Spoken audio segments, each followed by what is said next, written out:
Do you love lasagna but hate the hassle? Imagine all those rich, cheesy flavors in a soup you can toss in the crock pot and forget about. Yep, it's real and it's about to blow your mind. Stick around because this recipe is a weeknight dinner hack you didn't know you needed. Alright, let's jump in. First up, grab these ingredients: ground beef, lasagna noodles, marinara sauce, ricotta, mozzarella, parmesan, and your favorite Italian spices. Don't worry, I'll walk you through every step. This is foolproof. Step 1. Brown your ground beef in a pan.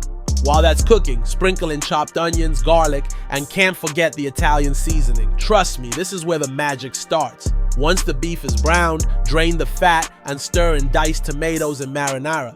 Let it simmer. It smells amazing already. Step 2. Now comes the fun part, layering.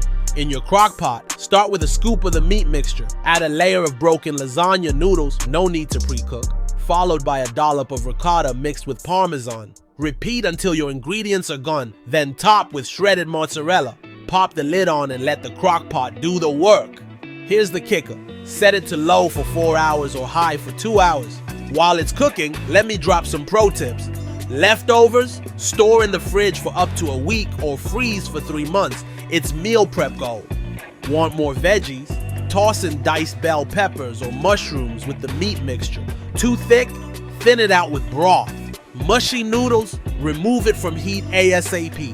And there it is, the perfect bowl of cheesy, hearty lasagna soup. Top it with crushed crackers, more parmesan, or even fresh basil if you're feeling fancy. It's pure comfort food, made easy.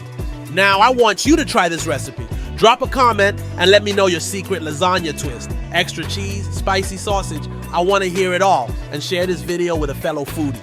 Thanks for watching, and I'll see you in the next delicious episode.